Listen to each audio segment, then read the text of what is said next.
Welcome to my channel, The Young and the Restless. Young and Restless Christian LeBlanc reveals cancer battle. Find out how he's doing now. Young and Restless fans questioning why Christian LeBlanc's Michael Baldwin suddenly left the canvas are finally getting some answers, but not necessarily the ones they were expecting. It turns out the popular actor has been in a private battle with cancer, and he's just now speaking out about the ordeal. Young and Restless sets the date for a long-awaited Baldwin-Fisher family reunion. Young and Restless viewers were puzzled when LeBlanc's hotshot attorney character, Michael, suddenly left the canvas just as he was needed by his on-screen BFF, Phyllis, Michelle Stafford.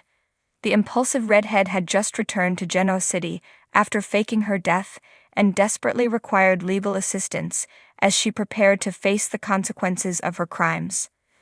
Fans were stunned when Heather Vale Bloom, the ex-love of Phyllis's son Daniel, Michael Graziadei, turned up and announced that she would be representing her former mother-in-law in lieu of Michael.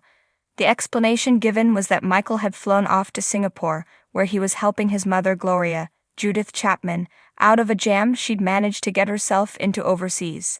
Totally believable, mind you, but odd given that Michael had been very much a part of the Phyllis versus Diane, Susan Walters storyline up to that point.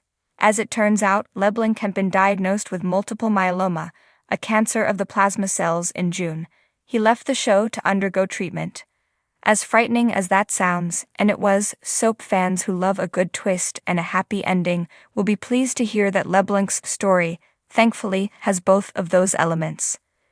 In a new interview with Fort of Google, LeBlanc divulged that not only did he start noticing symptoms in the lead-up to his diagnosis, but eagle-eyed Young and Restless fans did as well. One of the first signs was that the wedding ring the star wears as Michael fell right off of his finger. He was losing weight, he recalled. My nose started bleeding on set at some times, and his left eye got a little wonky. Why? There was a tumor in his sinus cavity pressing on his optic nerve. He laughed, fans caught it. I was getting people saying, your eye is a little Jim Carrey that way. The actor explained that if he hadn't gone in for an eye exam, it may have progressed more, which would have been unspeakably awful as it's a very fast cancer. Confessing he'd never spent a day in the hospital in my 65 years, LeBlanc confirmed that his treatments were successful. He is in full remission and eating like it's your job, per doctor's orders, as he'd lost 35 lbs in 2 months. Conveniently, LeBlanc eating non-stop is part of a fundraiser the star is involved with for cancer support in Louisiana, hosted by Little Big Cup in Arnoldville. Check out the full interview with the Young and Restless treasure below. All of us at SoPes send our love to Christian LeBlanc. We're so happy to hear he's in remission and that he'll be back on our screens as Michael Baldwin when Young and Restless celebrates the Thanksgiving holiday. Find out who's who in the Baldwin-Fisher clan using the handy photo guide below. Come back to our channel for all your updates. Thank you for watching. Please subscribe to my channel.